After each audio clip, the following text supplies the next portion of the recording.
So here we go, some hints on our quiz, this excellent quiz with a bunch of Taylor series. So let's start off with number one. Number one has you try to figure out, it has a polynomial here and it has functions here, and you're supposed to match them up, see which of these functions matches with that really long polynomial. In fact, it's an infinitely long, that's why it's called a power series.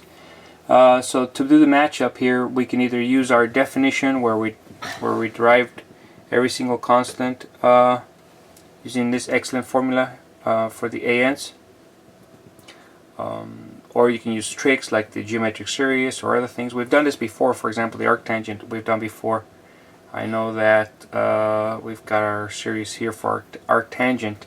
So it looks like this. Let me go with that. So I'm going to start off with A and see if A matches. See if A has any potential. X to the 5 times arc tangent of 8x. Alright, so I'm going to go with expanding this one first because I've got a perfect expansion.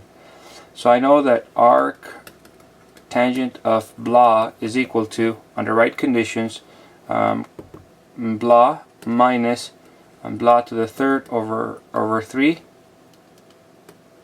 plus blah to the 5 over 5 minus blah to the 7th over 7, and so on and so forth. So therefore arc tangent of 8x would be equal to 8x minus 8x to the third over 3 plus 8x to the 5 over 5 minus 8x, whoa, that was a funny, 8x to the 7th over 7, blah blah blah. Alright, now what we can do, we've got an expansion for this piece right here. To accommodate this piece, what we could do here is do something clever. Just multiply both sides by x to the 5. So I multiply both sides by x to the 5. And now I see that my sought out polynomial expansion looks like this. X to the 5 arc tangent of 8x is equal to, I'm going to distribute this in there, so it's 8x times x to the 5 minus 8x to the third over 3 times x to the 5 plus 8x to the 5th over 5 times x to the 5, and so on and so forth. So if I clean it up a little bit, this looks like x to the 5 arc tangent 8x is equal to 8 times x to the 5 plus 1 minus 8 to the third times x to the third times x to the 5 over 3.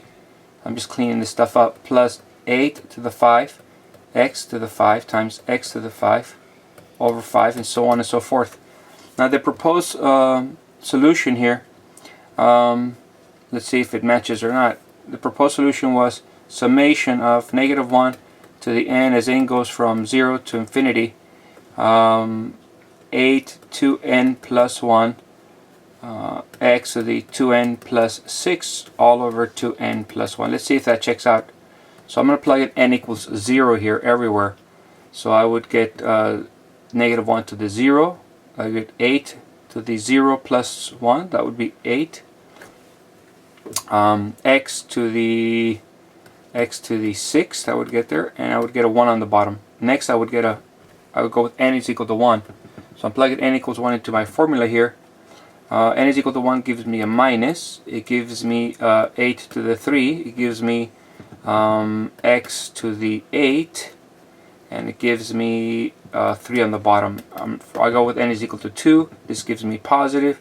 This gives me 8 to the 5. This gives me x to the, what is that, 2 times 2, that's 10, right?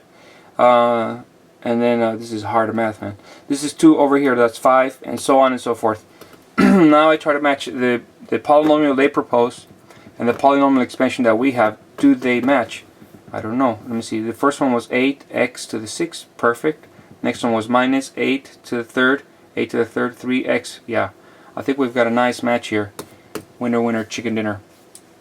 So A seems like a reasonable choice there. You could try the same thing and see if B works, but I have a feeling it's not going to work because you're going to be taking away the x to the 5 powers in here. So that's not going to work. Anyways, that should get you started on number 1. let's go on with number 2.